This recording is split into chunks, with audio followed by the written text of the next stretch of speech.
¿Le ha pasado que desea leer un libro y la sinopsis o una reseña del mismo no bastan para decidirse? A mí me pasa constantemente, y por ello decidí comenzar este canal. En este canal no leo obras completas. Mi objetivo es que usted, como receptor, se haga a una idea del estilo de escritura y de historia que se manifiesta en cada obra literaria que leo. Así, lo que pretendo es dejar sembrada una semilla y usted decide si se anima o no a leer la obra completa. Obviamente quedan demasiados títulos por fuera.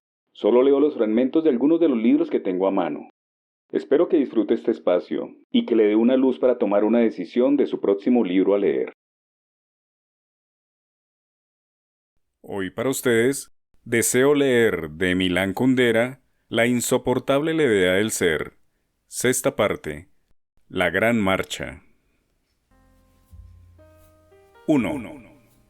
Fue en 1980 cuando pudimos leer por primera vez en el Sunday Times cómo murió Yakov, el hijo de Stalin.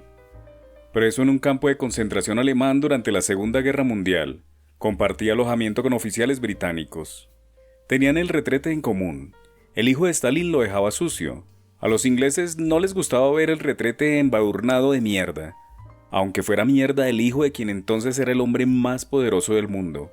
Se lo echaron en cara. Él se ofendió. Volvieron a reprochárselo una y otra vez. Le obligaron a limpiar el retrete. Se enfadó, discutió con ellos, se puso a pelear. Finalmente, solicitó una audiencia al comandante del campo. Quería que hiciese de juez, pero aquel engreído alemán se negó a hablar de mierda. El hijo de Stalin fue incapaz de soportar la humillación. Clamando al cielo terribles insultos rusos, echó a correr hacia las alambradas electrificadas que rodeaban el campo. Cayó sobre ellas. Su cuerpo, que ya nunca ensuciaría el retrete de los ingleses, quedó colgando de las alambradas. 2. El hijo de Stalin no tenía una vida fácil. Su padre lo había concebido con una mujer a la que después, según todos los indicios, asesinó. El joven Stalin era por tanto hijo de Dios, porque su padre era venerado como un dios, y al mismo tiempo reprobó. La gente lo temía por partida doble. Podía hacerles daño con su poder. Al fin y al cabo, era el hijo de Stalin. Y con su favor, el padre podía castigar a sus amigos en lugar de hacerlo con el hijo réprobo. La reprobación y el privilegio, la felicidad y la infelicidad. Nadie sintió de un modo más concreto hasta qué punto estos contrarios son intercambiables y hasta qué punto no hay más que un paso desde un polo de la existencia humana hasta el otro. Nada más empezar la guerra lo capturaron los alemanes y otros prisioneros que pertenecían a una nación que siempre había sido profundamente antipática por su incomprensible introversión, lo acusaron de ser sucio. Él, que debía soportar el peso del mayor drama inimaginable, ser al mismo tiempo hijo de Dios y ángel réprobo, debía ser ahora sometido a juicio, no por cuestiones elevadas, referidas a Dios y a los ángeles, sino por asuntos de mierda. ¿Está entonces el más elevado drama tan vertiginosamente próximo al más bajo? ¿Vertiginosamente próximo? ¿Es que la proximidad puede producir vértigo? Puede. Cuando el polo norte se aproxima al polo sur hasta llegar a tocarlo, la Tierra desaparece y el hombre se encuentra en un vacío que hace que la cabeza le dé vueltas y se sienta atraído por la caída. Si la reprobación y el privilegio son lo mismo, si no hay diferencia entre la elevación y la bajeza, si el Hijo de Dios puede ser juzgado por cuestiones de mierda, la existencia humana pierde sus dimensiones y se vuelve insoportablemente leve. En ese momento el hijo de Stalin echa a correr hacia los alambres electrificados para lanzar sobre ellos su cuerpo como sobre el platillo de una balanza que cuelga lamentablemente en lo alto, elevado por la infinita levedad de un mundo que ha perdido sus dimensiones. El hijo de Stalin dio su vida por la mierda, pero morir por la mierda no es una muerte sin sentido. Los alemanes, que sacrificaban su vida para extender el territorio de su imperio hacia Oriente, los rusos, que morían para que el poder de su patria llegase más lejos hacia Occidente, esos sí, esos morían por una tontería, y su muerte carece de sentido y de validez general. Por el contrario, la muerte del hijo de Stalin fue, en medio de la estupidez generalizada de la guerra, la única muerte metafísica. 3.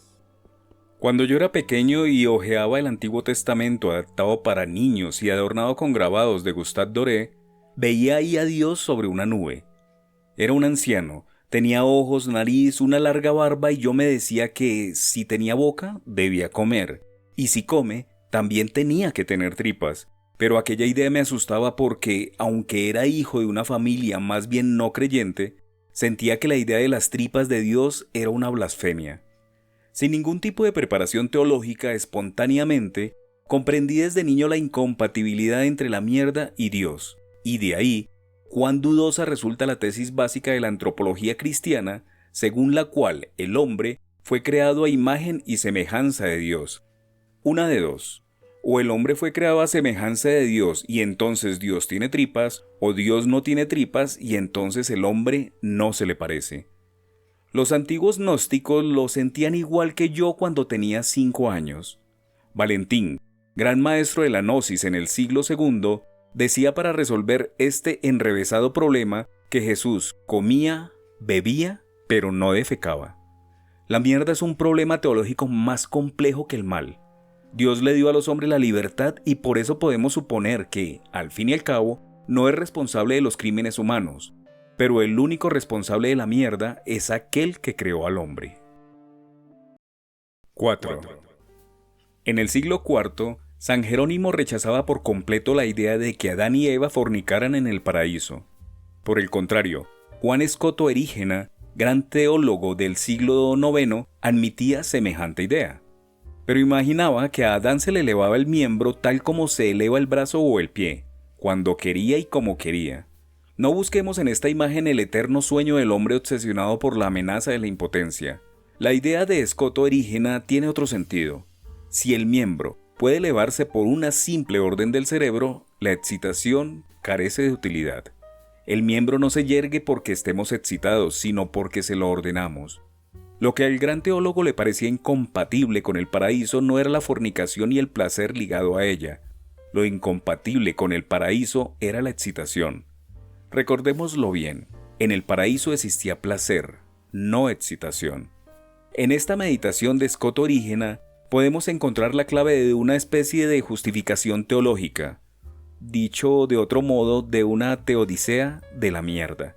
Mientras se le permitió al hombre permanecer en el paraíso, o bien, al modo de Jesús, según afirmaba Valentín, no defecaba, o, lo cual parece más probable, la mierda no se entendía como algo asqueroso. Cuando Dios expulsó al hombre del paraíso, hizo que conociera el asco. El hombre empezó a ocultar aquello de lo que se avergonzaba, y cuando levantó el velo, le cegó un resplandor. De ese modo, conoció inmediatamente después del asco la excitación. Sin mierda, en sentido literal y figurado, no existiría el amor sexual tal como lo conocemos, acompañado de palpitación del corazón y ceguera de los sentidos. En la tercera parte de esta novela, hablé de Sabina semidesnuda, con el sombrero hongo en la cabeza junto a Tomás, vestido. En aquella ocasión silencié algo.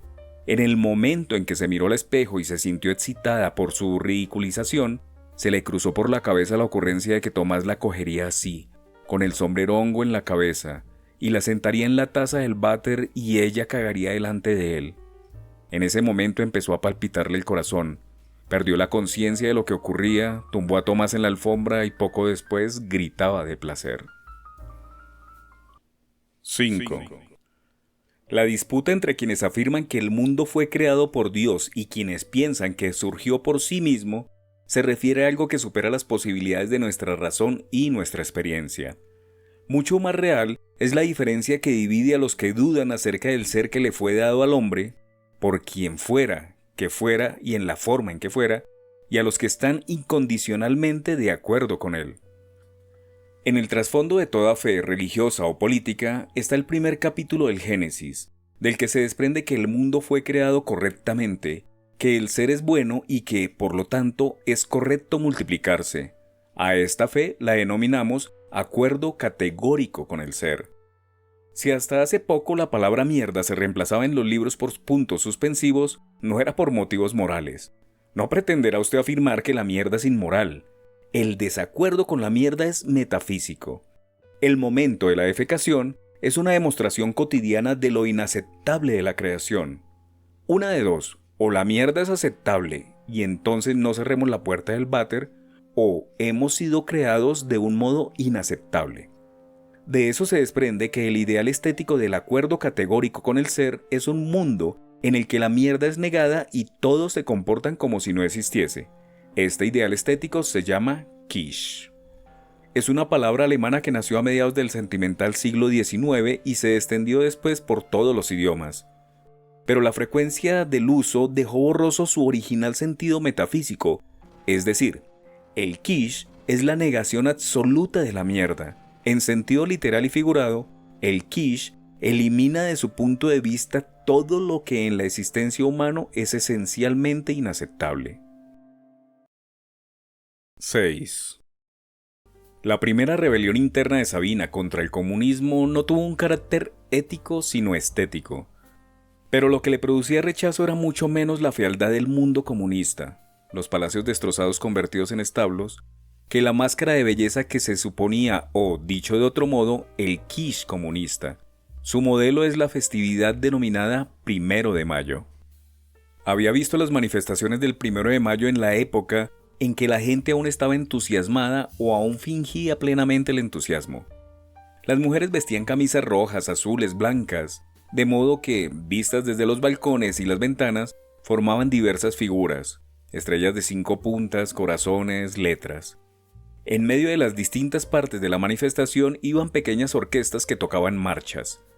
Cuando los manifestantes se acercaban a la tribuna, hasta las caras más aburridas se iluminaban con una sonrisa, como si quisiesen demostrar que se alegraban convenientemente, o más exactamente, que estaban convenientemente de acuerdo.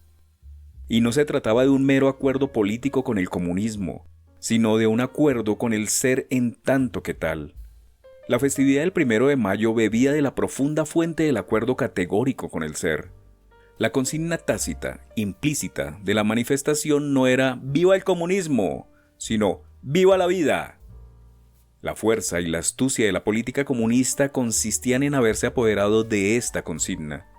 Era precisamente esta estúpida tautología, «¡Viva la vida!», la que atraía a la manifestación comunista, incluso a aquellos que eran indiferentes a las tesis comunistas. 7. 10 años más tarde, cuando vivía ya en Norteamérica, un amigo de sus amigos, senador norteamericano, la llevaba en su enorme automóvil. En el asiento trasero se apretujaban 4 niños.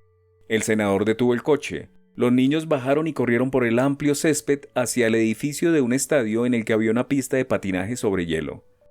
El senador, sentado al volante, miraba enternecido a las 4 figuritas que corrían y se volvió luego hacia Sabina. «Mírelos». Dibujó con la mano un círculo que pretendía abarcar el estadio, el césped y a los niños. A esto yo le llamo felicidad. Tras aquellas palabras no solo había felicidad porque los niños corrieran y el césped creciera, sino también una expresión de comprensión hacia una mujer que procedía de uno de los países del comunismo donde, a juicio del senador, el césped no crece y los niños no corren. Pero Sabina se imaginaba precisamente en aquel momento al senador en la tribuna de la plaza paraguense. Tenía en la cara exactamente la misma sonrisa que los gobernantes comunistas dirigían desde lo alto de su tribuna a los ciudadanos, que sonreían del mismo modo, abajo en la manifestación. 8. ¿Cómo sabía aquel senador que los niños son la felicidad? ¿Acaso podía ver sus almas? ¿Y si en el momento en que desaparecieran de su vista, 3 de ellos se lanzaran sobre el cuarto y empezaran a pegarle? El senador tenía un solo argumento para su afirmación: sus sentimientos. Allí donde habla el corazón es de mala educación que la razón lo contradiga. En el reino del kitsch impera la dictadura del corazón.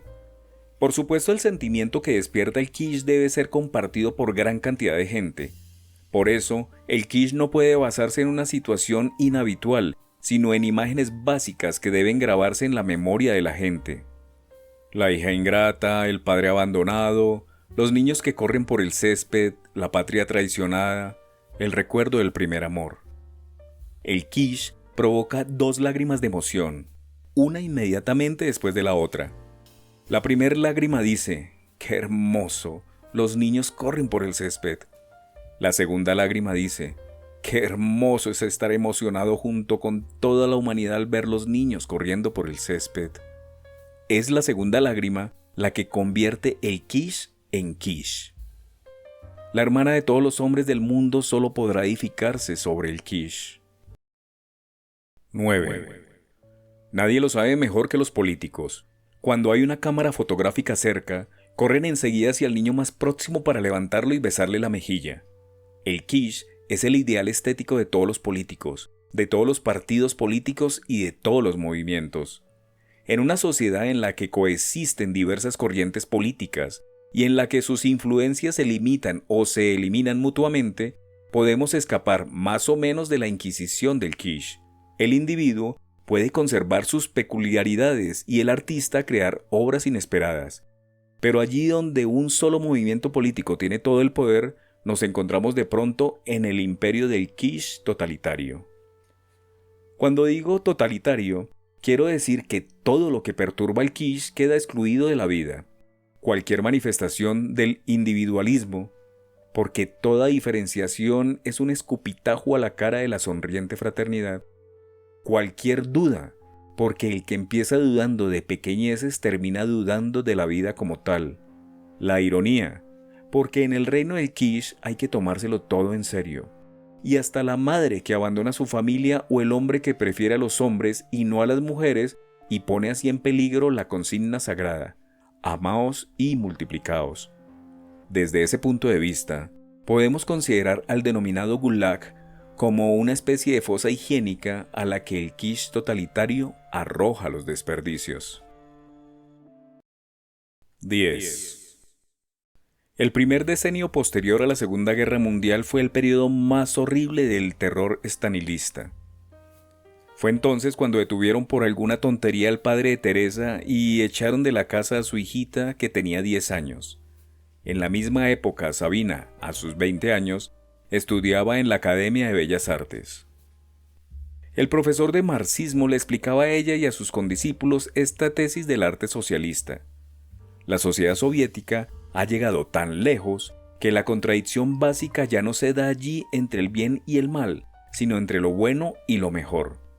Por eso la mierda, es decir, lo que es esencialmente inaceptable, solo podía existir en otra parte, por ejemplo, en América, y solo desde allá, desde fuera, como algo extraño, por ejemplo, en forma de espías, podía introducirse en el mundo de los buenos y los mejores. En efecto, las películas soviéticas, que precisamente en aquella época extremadamente cruel inundaron los cines de todos los países comunistas, estaban impregnadas de una increíble inocencia. El mayor conflicto que podía producirse entre dos rusos era un malentendido amoroso. Él cree que ella ya no le quiere y ella opina lo mismo de él. Al final, caen uno en los brazos del otro y gotean lágrimas de felicidad. La interpretación convencional de aquellas películas es actualmente la siguiente. Mostraban el ideal comunista mientras la realidad comunista era peor. Sabina protestaba siempre por semejante interpretación. Cuando se imaginaban que el mundo del quiche soviético tuviera que hacerse realidad y que a ella pudiera tocarle vivir en él, sentía escalofríos. Daba prioridad, sin la menor vacilación, al régimen comunista verdadero, con todas sus persecuciones y sus colas para comprar carne. En el mundo comunista real se puede vivir. En el mundo del ideal comunista hecho realidad, en ese mundo de idiotas sonrientes, con los que no sería capaz de cambiar ni una palabra, moriría de horror en una semana.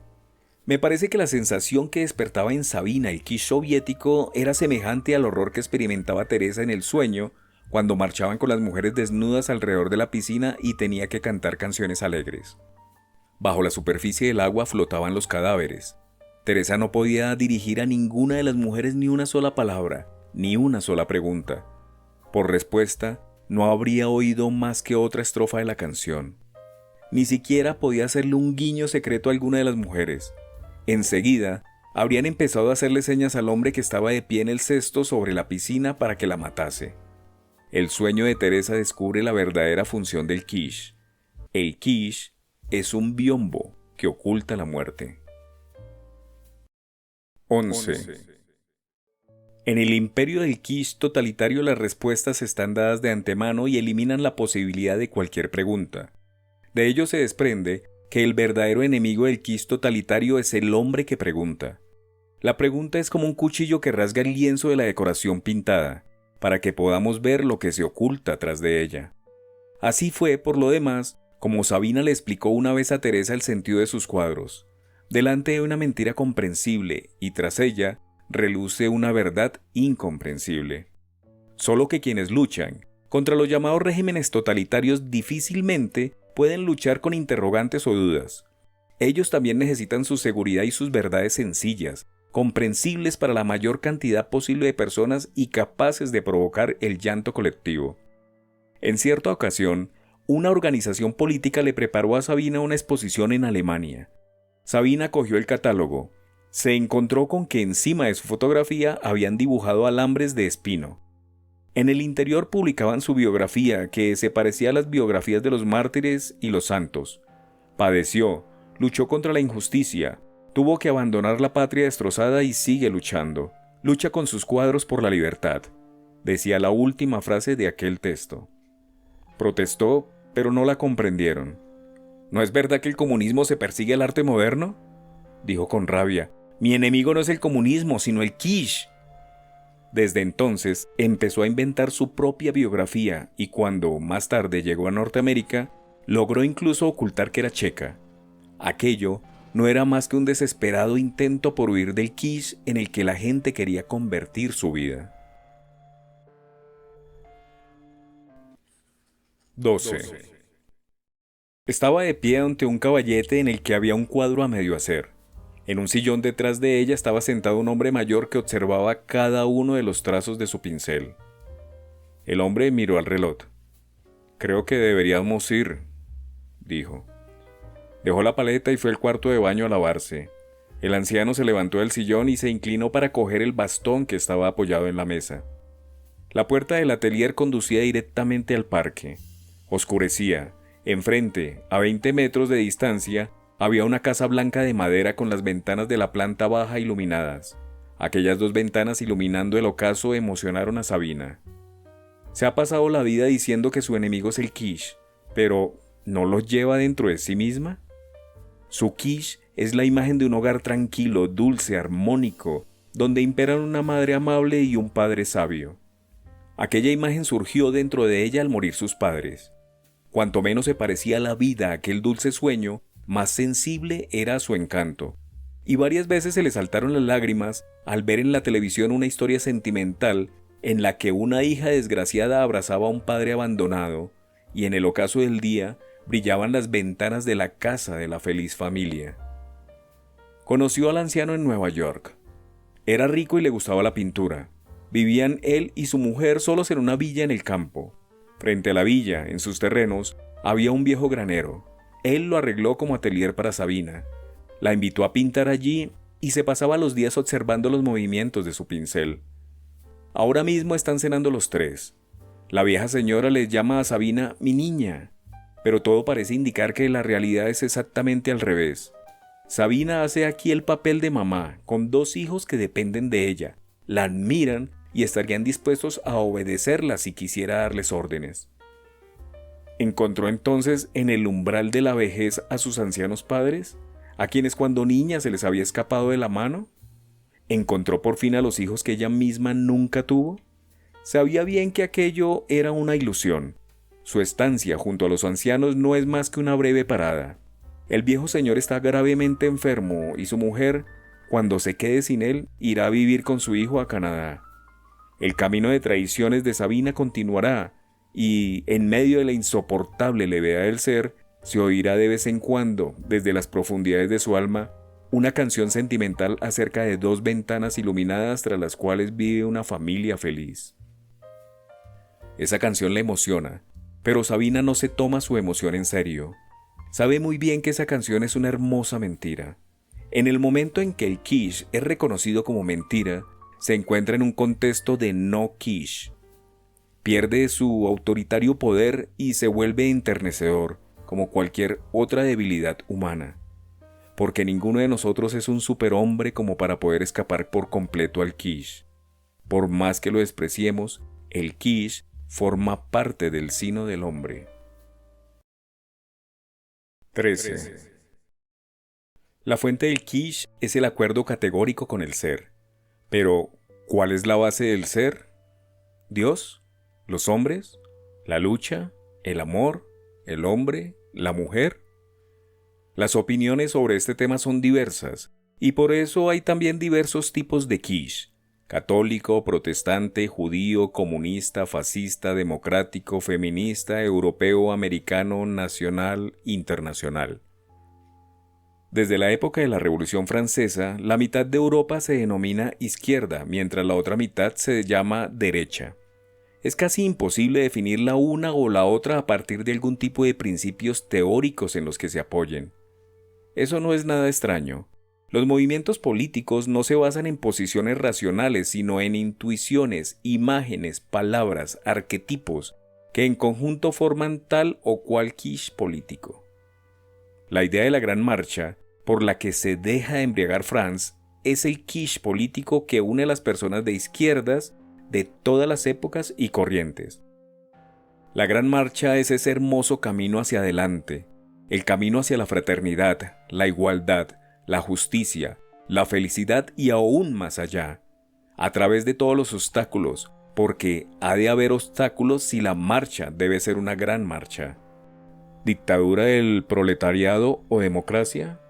¿Rechazo a la sociedad de consumo o incremento de la producción?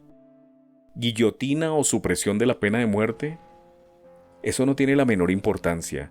Lo que hace del hombre de izquierdas un hombre de izquierdas no es tal o cual teoría, sino su capacidad de convertir cualquier teoría en parte del kitsch llamado Gran Marcha hacia adelante. 14. Por supuesto, France no es una persona para la cual el kitsch sea esencial. La idea de la Gran Marcha juega en su vida aproximadamente el mismo papel que desempeña en la vida de Sabina la canción sentimental sobre las dos ventanas iluminadas. ¿A qué partido político votará France? Me temo que no vota a ninguno, y que el día de las elecciones prefiere irse de excursión a la montaña.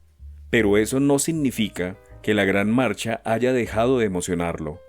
Es hermoso soñar que formamos parte de una masa que marcha a través de los siglos, y France no olvidó nunca ese hermoso sueño. Un día le llamaron por teléfono unos amigos desde París. Dicen que están organizando una marcha a Camboya y lo invitan a que se sume a ellos. Camboya había pasado ya en aquella época por la guerra civil, por los bombardeos norteamericanos, por la devastación producida por los comunistas locales, que habían reducido en una quinta parte a la población y, finalmente, había sido ocupada por el vecino Vietnam, que a su vez ya no era en aquella época más que un instrumento de Rusia. En Camboya había hambruna y la gente moría sin atención médica. La Organización Internacional de Médicos había pedido ya muchas veces autorización para entrar en el país, pero los vietnamitas se negaban. Por eso, los grandes intelectuales de Occidente debían marchar a pie hasta la frontera de Camboya y forzar así, con este gran espectáculo representado ante los ojos del mundo, la entrada de los médicos al país ocupado. El amigo que llamó por teléfono a France era uno de aquellos con quienes había ido a manifestaciones por las calles de París. Al principio le entusiasmó la invitación, pero después dirigió la vista hacia la estudiante de las grandes gafas. Estaba sentada frente a él y sus ojos, tras los gruesos cristales, parecían aún mayores. Franz tenía la sensación de que aquellos ojos le rogaban que no fuera a ninguna parte, así que se disculpó. Pero en cuanto colgó el auricular, lo lamentó. Había satisfecho, en efecto, a su amante terrenal, pero descuidaba el amor celestial. ¿No era Camboya una variante de la patria de Sabina? Un país ocupado por el ejército de un país comunista vecino. Un país sobre el que cayó el puño de Rusia. Franz imagina de pronto que su casi olvidado amigo le ha llamado siguiendo instrucciones secretas de ella. Los seres celestiales todo lo ven y todo lo saben.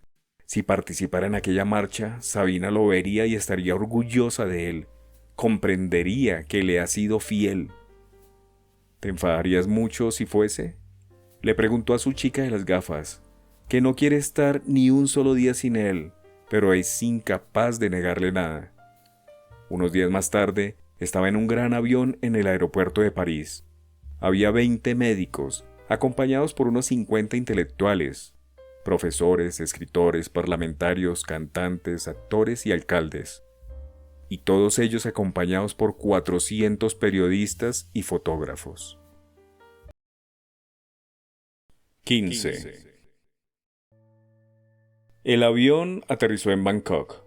470 médicos, intelectuales y periodistas se dirigieron a la sala principal de un hotel internacional donde les esperaban otros médicos, actores, cantantes y filósofos, y con ellos varios cientos de periodistas con sus blocs de notas, magnetófonos, aparatos fotográficos y cámaras de cine. La sala estaba presidida por un podio, encima del cual había una mesa alargada, y tras la mesa, unos 20 norteamericanos que habían empezado ya a dirigir la reunión. Los intelectuales franceses, con los que Franz entró en la sala, se sentían desplazados y humillados. La marcha a Camboya era idea suya, y de repente están allí los norteamericanos, que, con maravillosa naturalidad, se han hecho con la dirección y, por si fuera poco, se ponen a hablar en inglés sin siquiera ocurrírseles pensar que pueden haber franceses o daneses que no los entiendan. Claro que los daneses olvidaron hace tiempo que antaño fueron una nación, de modo que los únicos europeos capaces de protestar eran los franceses.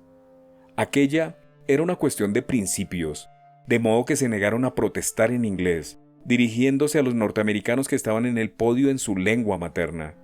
Los norteamericanos reaccionaron con sonrisas de aceptación y simpatía, porque no entendían ni una palabra. Al fin, los franceses no tuvieron más remedio que formular sus objeciones en inglés. ¿Por qué se habla en esta reunión solo en inglés si también hay franceses?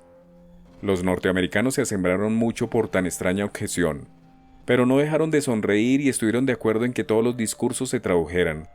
Se tardó mucho en encontrar a un traductor para que la reunión pudiera continuar. A partir de ese momento cada frase había que decirla en inglés y francés, de modo que la reunión duraba el doble y en realidad más del doble, porque todos los franceses hablaban inglés, interrumpían al traductor y discutían con él por cada palabra. El momento cumbre de la reunión fue cuando subió al podio una famosa actriz norteamericana. Su aparición provocó la entrada en la sala de más fotógrafos y cámaras, y cada una de las sílabas que pronunciaba iba seguida por el disparo de algún aparato. La actriz hablaba de los niños que sufrían, de la barbarie de la dictadura comunista, del derecho de los hombres a la seguridad, del peligro que corrían los valores tradicionales de la sociedad civilizada, de la irrenunciable libertad del individuo y del presidente Carter, que estaba apenado por lo que sucedía en Camboya. La última frase la dijo llorando. En ese momento, se levantó un joven médico francés con un bigote pelirrojo y empezó a gritar: «Hemos venido a curar a la gente que se está muriendo. No hemos venido a homenajear al presidente Carter. Esto no es un circo norteamericano. No hemos venido a protestar contra el comunismo, sino a curar a los enfermos».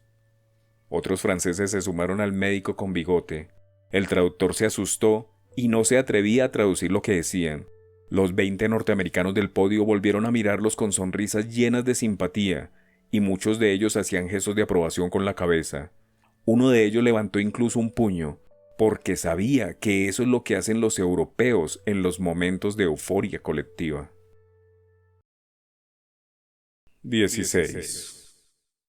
¿Cómo es posible que los intelectuales de izquierdas, entre los cuales se contaba precisamente el médico del bigote pelirrojo, estén dispuestos a participar en una marcha contraria a los intereses de un país comunista, a pesar de que el comunismo siempre hubiera formado parte de la izquierda? Cuando los crímenes del país llamado Unión Soviética se hicieron demasiado escandalosos, las personas de izquierda se encontraron ante dos posibilidades: escupir sobre lo que hasta entonces había sido su vida o, con mayores o menores titubeos, incluir a la Unión Soviética entre los obstáculos de la Gran Marcha y seguir andando. Como ya dije, lo que hace que la izquierda sea la izquierda es el kitsch de la Gran Marcha. La identidad del kitsch no viene dada por una estrategia política, sino por imágenes, metáforas, por un vocabulario. Por eso es posible transgredir la costumbre y participar en una marcha en contra de los intereses de un país comunista. pero no se puede reemplazar una palabra por otra. Es posible amenazar con los puños al ejército vietnamita, pero no es posible gritarle «abajo el comunismo», porque «abajo el comunismo» es la consigna de los enemigos de la Gran Marcha, y quien no desee perder su identidad debe permanecer fiel a la pureza de su propio quiche. Digo esto solamente para explicar el malentendido entre el médico francés y la actriz norteamericana, que en su egocentrismo pensaba que había sido víctima de la envidia o la misoginia. En realidad, lo que el francés había manifestado era un fino sentido estético.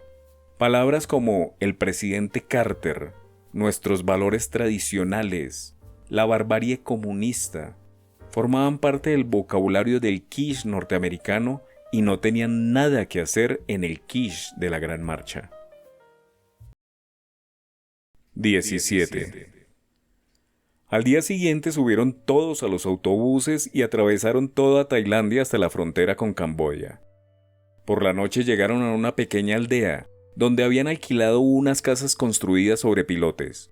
El río que amenazaba con inundaciones obligaba a la gente a vivir arriba, mientras abajo, entre los pilotes, se apiñaban los cerdos. Franz durmió en una habitación con otros 4 profesores. En sueños, oía el gruñido de los puercos que venía de abajo y, a su lado, el ronquido de un famoso matemático. Por la mañana volvieron a subir todos a los autobuses. 2 kilómetros antes de llegar a la frontera estaba ya prohibida la circulación. No había más que una estrecha carretera, vigilada por el ejército, que conducía al puesto fronterizo. Allí se detuvieron los autobuses. Al bajar, los franceses comprobaron que los norteamericanos habían vuelto a adelantárseles y que les esperaban ya formados, encabezando la marcha. La situación era gravísima. Ya llegó el traductor y la discusión está al rojo vivo. Al final, se alcanzó un acuerdo. Forman la cabeza de la marcha un norteamericano, un francés y la traductora camboyana. Después van los médicos y todos los demás van tras ellos. La actriz norteamericana se encontró a la cola de la marcha. La carretera era estrecha y estaba flanqueada por campos de minas.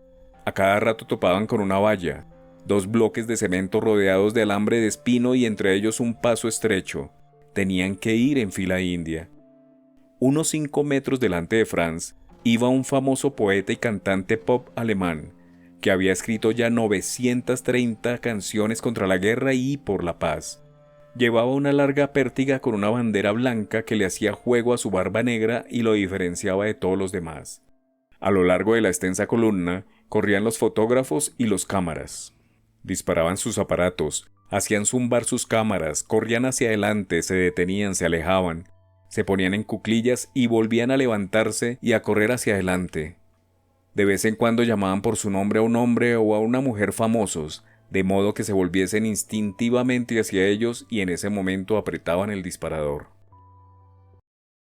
18. Algún acontecimiento flotaba en el aire. La gente aminoraba el paso y miraba hacia atrás.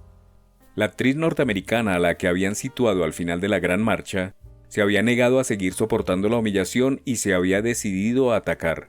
Echó a correr.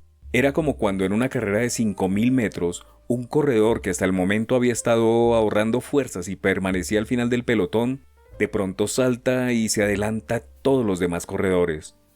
Los hombres sonreían perplejos y se hacían a un lado para permitir la victoria de la famosa corredora, pero las mujeres gritaban: ¡a su sitio! ¡Esto no es una marcha de estrellas de cine! Pero la actriz no se dejaba amedrentar y seguía corriendo, acompañada por 5 fotógrafos y 2 cámaras. Entonces, una francesa, profesora de lingüística, cogió a la actriz por la muñeca y le dijo, en un inglés horrible: «Esta es una marcha de médicos que quieren curar a los camboyanos, que están mortalmente enfermos, y no un espectáculo para estrellas de cine». La actriz tenía la muñeca cogida por la mano de la profesora de lingüística y le faltaba fuerza para soltarse. Entonces dijo, en un inglés excelente: «Váyase al diablo. Yo he estado en cientos de marchas como esta. En todas partes hace falta que aparezcan estrellas. Este es nuestro trabajo, es nuestra obligación moral». «Mierda», dijo la profesora de lingüística, en un francés excelente. La actriz norteamericana la entendió y se echó a llorar. «No te muevas», gritó un cámara y se arrodilló delante de ella. La actriz miró prolongadamente al objetivo mientras las lágrimas corrían por su cara. 19.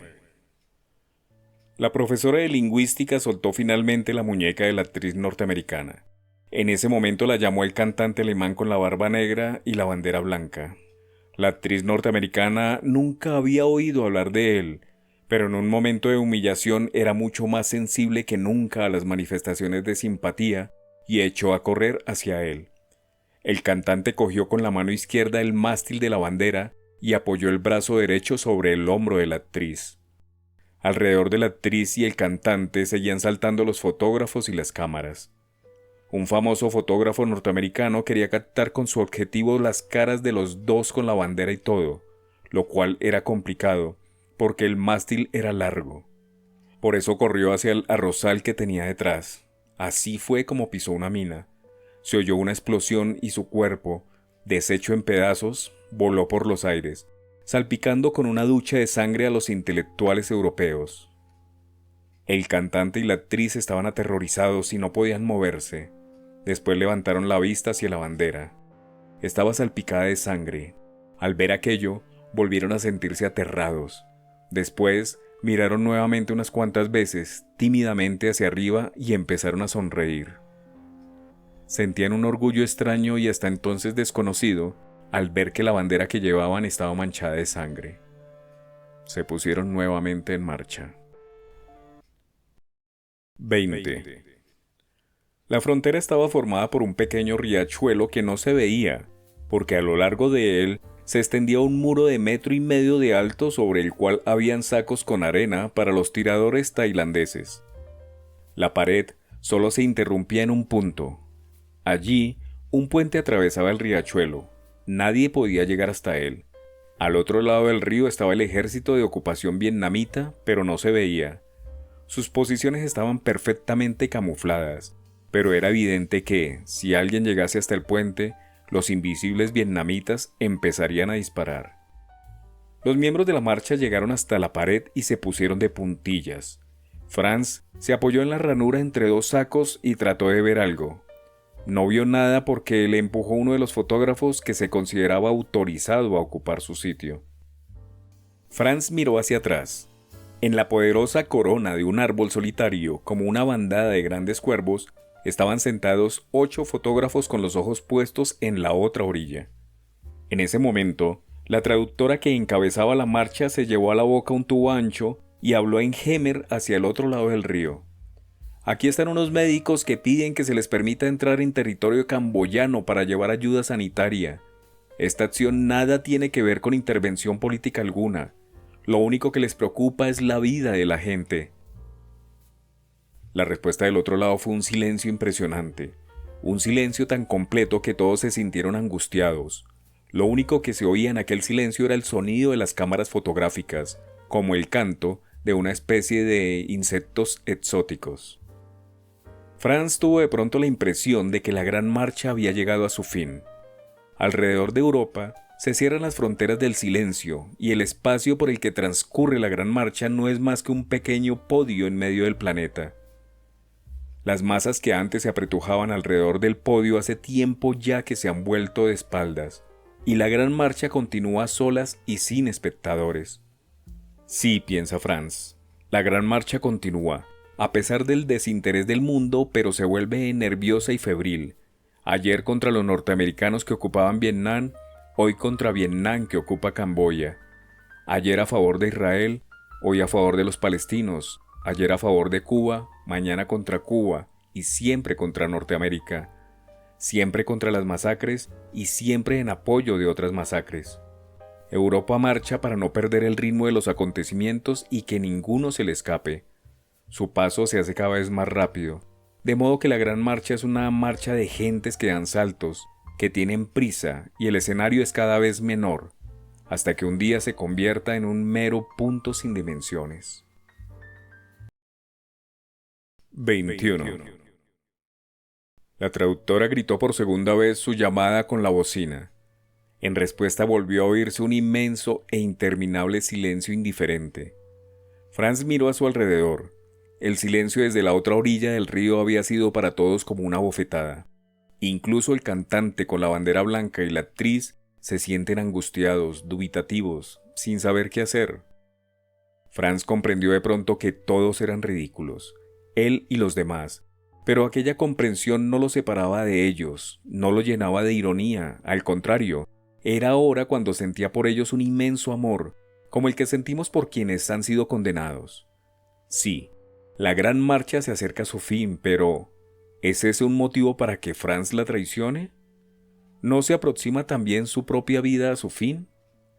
¿Es justo que se ría del exhibicionismo de los que acompañan a los valientes médicos hasta la frontera? ¿Qué más puede hacer esa gente que teatro? ¿Les queda alguna otra posibilidad? Franz tiene razón. Estoy pensando en el redactor que organizaba la recogida de firmas para la amnistía de los presos políticos en Praga. Sabía exactamente que aquello no ayudaría a los presos. El verdadero objetivo no era liberar a los presos, sino demostrar que aún había gente que no tenía miedo. Lo que hacía era teatro, pero no tenía otra posibilidad, no podía elegir entre actuar o hacer teatro. La disyuntiva era hacer teatro o no hacer nada. Hay situaciones en las que las personas están condenadas a hacer teatro. Su lucha contra el poder silencioso al otro lado del río, la policía convertida en silenciosos micrófonos en la pared. Es la lucha de un grupo de comediantes peleando contra un ejército. Franz vio a su amigo de la Sorbona levantando el puño y amenazando aquel silencio de la orilla de enfrente. 22. La traductora gritó por tercera vez su llamada con la bocina. El silencio que nuevamente le respondió transformó de pronto la angustia de Franz en una rabia furiosa. Estaba muy cerca del puente que separaba Tailandia de Camboya, y le invadió un inmenso deseo de cruzarlo corriendo, de gritar al cielo terribles insultos y de morir en medio del inmenso estruendo de los disparos. Ese repentino deseo de Franz nos recuerda algo. Sí, nos recuerda al hijo de Stalin, que corrió a colgarse a las alambradas electrificadas al no poder soportar la visión de los polos de la existencia humana acercándose hasta tocarse, sin diferencia ya entre lo elevado y lo bajo, entre el ángel y la mosca, entre Dios y la mierda. Franz no podía aceptar que la gloria de la gran marcha fuese lo mismo que la cómica vanidad de quienes participaban en ella, y que el magnífico estruendo de la historia europea se perdiese en un silencio interminable, sin que hubiese ya diferencia entre la historia y el silencio. En ese momento quiso poner su propia vida en el platillo de la balanza para demostrar que la gran marcha pesa más que la mierda. Pero el hombre no es capaz de lograrlo. Sobre uno de los platillos de la balanza estaba la mierda. Encima del otro se puso el hijo de Stalin con todo su cuerpo, y la balanza no se movió. En lugar de hacerse matar, Franz agachó la cabeza y regresó, a paso ligero como todos los demás, hacia los autobuses. 23. Todos necesitamos que alguien nos mire. ¿Sería posible dividirnos en 4 categorías según el tipo de mirada bajo la cual queremos vivir? La primera categoría anhela la mirada de una cantidad infinita de ojos anónimos, o dicho de otro modo, la mirada del público. Ese es el caso del cantante alemán, de la actriz norteamericana y también del redactor de Largas Barbas. Estaba acostumbrado a sus lectores, y cuando un buen día los rusos cerraron su semanario, tuvo la sensación de que el aire era 100 veces más enrarecido. Nadie podía reemplazarle la mirada de los ojos desconocidos. Le pareció que se ahogaba. Entonces fue cuando advirtió que la policía vigilaba todos sus pasos, que oían sus conversaciones por teléfono y que hasta le sacaban en secreto fotos en la calle. De pronto los ojos animosos estaban otra vez en todas partes y él podía respirar de nuevo. Estaba feliz. Se dirigía con voz teatral a los micrófonos de las paredes. Había encontrado en la policía al público perdido. La segunda categoría la forman los que necesitan para vivir la mirada de muchos ojos conocidos. Estos son los incansables organizadores de cócteles y cenas. Son más felices que las personas de la primera categoría, quienes, cuando pierden a su público, tienen la sensación de que en el salón de su vida se ha apagado la luz. A casi todos ellos les sucede esto alguna vez. En cambio, las personas de la segunda categoría siempre consiguen alguna de esas miradas. Entre esos están Mary Cloud y su hija. Luego está la tercera categoría, los que necesitan de la mirada de la persona amada. Su situación es igual de peligrosa que la de los de la primera categoría. Alguna vez se cerrarán los ojos de la persona amada y en el salón se hará la oscuridad. Pertenecen a este grupo Teresa y Tomás. Y hay también una cuarta categoría, la más preciada, la de quienes viven bajo la mirada imaginaria de personas ausentes. Son los soñadores, por ejemplo Franz. El único motivo de su viaje hasta la frontera de Camboya fue Sabina. El autobús traqueteaba por la carretera tailandesa y él siente que su larga mirada se fija en él. A la misma categoría pertenece también el hijo de Tomás. Lo llamaré Simón. Se alegrará de tener un nombre bíblico como su padre. Los ojos que anhela son los de Tomás. Cuando se comprometió en la recogida de firmas lo echaron de la universidad. La chica con la que salía era sobrina de un cura de pueblo. Se casó con ella, se hizo tractorista en la cooperativa, católico, practicante y padre. Después se enteró por medio de algún amigo de que Tomás también vivía en el campo y se alegró. El destino había logrado que sus vidas fuesen simétricas. Aquello lo impulsó a escribirle una carta. No pedía respuesta. Lo único que quería era que Tomás dirigiera su mirada hacia su vida. 24. Franz y Simón son los soñadores de esta novela.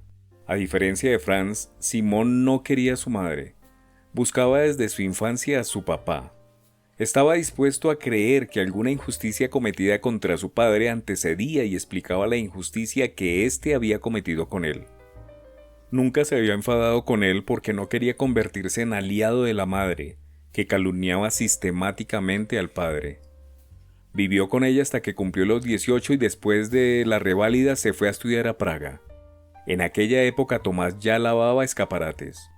Simón le esperó muchas veces con la intención de preparar un encuentro casual en la calle, pero el padre nunca se detuvo junto a él. Trabó amistad con el antiguo redactor de barba larga solo porque su historia le recordaba la de su padre. El redactor no conocía el nombre de Tomás. El artículo sobre Edipo había caído en el olvido y el redactor se enteró de él por medio de Simón, quien le rogó que fueran juntos a pedirle a su padre la firma. El redactor asintió solo por darle gusto a un muchacho al que apreciaba. Cuando Simón se acordaba de aquella reunión, se avergonzaba de su timidez. Seguro que a su padre no le había gustado. En cambio, su padre le gustó a él. Se acordaba de cada una de las palabras que había dicho y le daba cada vez más la razón. Sobre todo, se le quedó grabada una frase: castigar a los que no sabían lo que estaban haciendo es una barbaridad. Cuando el tío de su chica puso en sus manos una Biblia, le llamaron la atención sobre todo unas palabras de Jesús: perdónalos porque no saben lo que hacen. Sabía que su padre no era creyente, pero en la similitud de ambas frases veía una señal secreta. Su padre está de acuerdo con el camino que ha elegido. Llevaba en el pueblo unos 3 años cuando recibió una carta en la que Tomás le invitaba a visitarlo. El encuentro fue amable. Simón se sintió a gusto y no tartamudeó nada. Quizá ni siquiera advirtió que no se habían entendido demasiado. Unos 4 meses más tarde le llegó una carta. Tomás y su mujer habían muerto aplastados bajo un camión. Fue entonces cuando se enteró de la asistencia de una mujer que había sido amante de su padre y vivía en Francia. Consiguió su dirección. Necesitaba desesperadamente un ojo imaginario que siguiera observando su vida, y por eso, de tiempo en tiempo, le escribía largas cartas. 25. Hasta el final de su vida, Sabina seguirá recibiéndolas de ese triste corresponsal rural. Muchas de ellas quedarán sin leer porque el país del que provienen le interesa cada vez menos. El anciano murió y Sabina se fue a vivir a California, aún más al oeste, aún más lejos de Bohemia. Vende bien sus cuadros y le gusta Norteamérica, pero solo la superficie. Lo que está debajo es un mundo extraño. No tiene allí abajo ni a un abuelo ni a un tío. Tiene miedo de ser encerrada en un féretro y sepultada en tierra americana. Por eso un día escribió un testamento en el que estableció que su cuerpo debía ser quemado y las cenizas esparcidas. Teresa y Tomás murieron bajo el signo del peso. Ella moriría bajo el signo de la levedad. Será más leve que el aire. Según Parménides, esta es una transformación de lo negativo en positivo. 26. El autobús se detuvo ante un hotel en Bangkok. Nadie tenía ganas ya de organizar reuniones. La gente caminaba en grupos por la ciudad. Algunos visitaban los templos, otros iban a los burdeles. El amigo de la Sorbona invitó a Franz a salir por la noche, pero él quería estar solo. Oscurecía cuando bajó a la calle. Seguía pensando en Sabina y sentía su larga mirada, que siempre le hacía dudar de sí mismo porque no acababa de saber qué pensaba Sabina. Esta vez también se sentía perplejo bajo aquella mirada. ¿No se ríe de él? ¿No cree que el culto que de ella hace es una tontería? ¿No quiere decirle que ya debería ser por fin mayor y dedicarse plenamente al amante que ella misma le ha enviado? Se imaginó la cara con las grandes gafas redondas. Se dio cuenta de lo feliz que era con su estudiante. De pronto el viaje a Camboya le pareció ridículo e insignificante. ¿Para qué había venido? Ahora lo sabe. Vino para darse cuenta de una vez por todas de que no eran las marchas, de que no era Sabina, sino su chica de las gafas la que constituía su vida real, su única vida real. Vino para darse cuenta de que la realidad es más que un sueño, es mucho más que un sueño. Entonces salió de la penumbra una figura y le dijo algo en un idioma desconocido. La miró con cierta extrañeza compasiva. El desconocido se inclinaba, sonreía y mascullaba constantemente algo muy urgente. ¿Qué le diría? Le pareció que lo invitaba a ir a algún lugar. Lo cogió del brazo y lo condujo. A Franz se le ocurrió que alguien necesitaba su ayuda. ¿Quizá no ha venido en balde? ¿Quién sabe si está destinado a ayudar aquí a alguien? Y de pronto junto al hombre que mascullaba había otros dos y uno de ellos le pedía en inglés que les diese dinero. En ese momento la chica de las gafas desapareció de su mente y volvió a mirarlo Sabina. La irreal Sabina con su gran destino. La Sabina ante la que se sentía pequeño. Sus ojos le miraban enfadados y descontentos. ¿Otra vez se había dejado engañar? ¿Otra vez se habían vuelto a aprovechar de su estúpida buena voluntad? Se soltó bruscamente del hombre que lo cogía de la manga. Sabía que a Sabina siempre le había gustado su fuerza. Cogió el brazo que otro hombre extendía hacia él, lo apretó con fuerza e hizo volar al hombre por encima de él en una perfecta toa de judo. Ahora está satisfecho de sí mismo. Los ojos de Sabina seguían fijos en él. Nunca volverán a verle humillado, nunca volverán a verle retroceder. Franz ya no volverá a ser el blando y sentimental. Le invadió un odio casi alegre hacia esos hombres que habían pretendido reírse de su ingenuidad. Estaba ligeramente agachado sin quitarle los ojos de encima a ninguno de ellos. Pero entonces algo pesado le golpeó en la cabeza y se desplomó. Se dio cuenta vagamente de que lo llevaban a alguna parte. Después cayó, sintió un golpe fuerte y perdió el sentido. Se despertó en el hospital en Ginebra. Sobre su cama se inclinaba Mary Cloud. Quería decirle que no deseaba verla. Quería que avisaran inmediatamente a la estudiante de las gafas grandes. No pensaba más que en ella. Quería gritar que no soportaba a su lado a nadie más que a ella, pero comprobó con horror que no podía hablar. Miró a Mary Cloud con odio infinito y quiso volverse hacia la pared para no verla, pero no podía mover el cuerpo. Quiso volver al menos la cabeza, pero tampoco podía mover la cabeza. Por eso cerró los ojos, para no verla. 27. Franz, muerto, pertenece por fin a su legítima esposa, más de lo que hasta entonces le había pertenecido nunca. Mary Cloud lo decide todo. Se encarga de organizar el entierro, envía las esquelas, compra las coronas, encarga un vestido negro que es en realidad un vestido de bodas. Sí, el entierro del marido es para ella su verdadera boda, la culminación de su camino en la vida, la recompensa por todos sus sufrimientos. Por lo demás, el pastor lo capta perfectamente y sobre la tumba habla de la fidelidad del amor que tuvo que pasar por muchas pruebas hasta llegar a ser para el finado el final de su vida, el puerto seguro al que pudo regresar en el último momento. El colega de Franz, al que Marie Claude le pidió que hablase en el entierro, también rindió homenaje, ante todo, a la entereza de la mujer del finado. En algún lugar, al fondo, sostenida por una amiga, estaba la chica de las gafas grandes.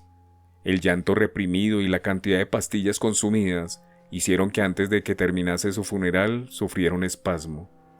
Está encogida, se coge el vientre con las manos y su amiga tiene que llevársela del cementerio. 28.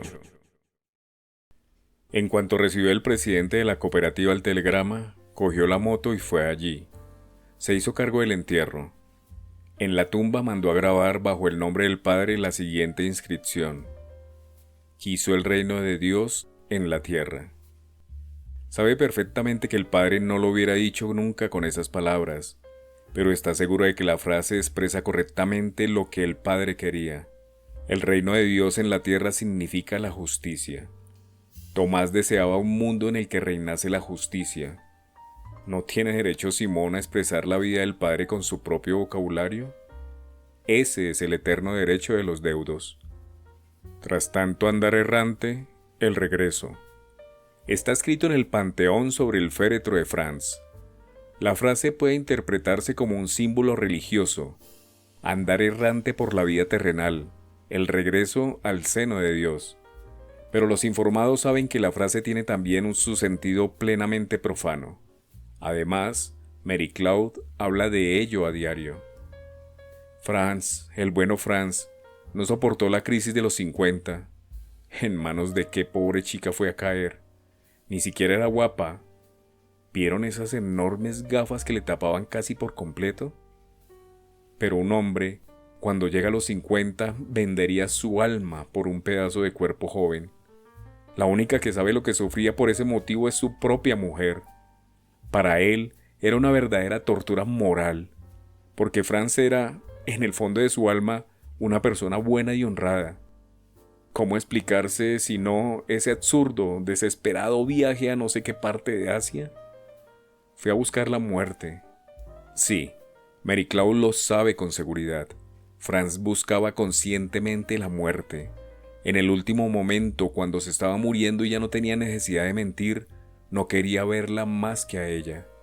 No podía hablar, pero al menos le daba las gracias con los ojos. Con la mirada le pedía que le perdonase. Y ella le había perdonado. 29. ¿Qué quedó de la gente que moría en Camboya? Una gran fotografía de la actriz norteamericana con un niño amarillo en brazos. ¿Qué quedó de Tomás? Una inscripción: quiso el reino de Dios en la tierra. ¿Qué quedó de Beethoven? Un hombre huraño con una melena inverosímil que afirma con voz profunda: es Musein. ¿Qué quedó de Franz? Una inscripción: tras tanto andar errante, el regreso, etcétera, etcétera. Antes de que se nos olvide, seremos convertidos en quiche. El quiche es una estación de paso entre el ser y el olvido. Con estas palabras culmina la 6ª parte de esta hermosa novela. En la próxima entrega, la 7ª y última parte, La sonrisa de Karenin. Espero haya disfrutado esta lectura. Recuerde que en este canal puede encontrar muchos más fragmentos de historias realmente interesantes. También puede escucharme por su plataforma preferida de podcast. En mi canal, Fragmentos, lecturas para escuchar. Mi nombre es Alberto y mi placer es leer para usted.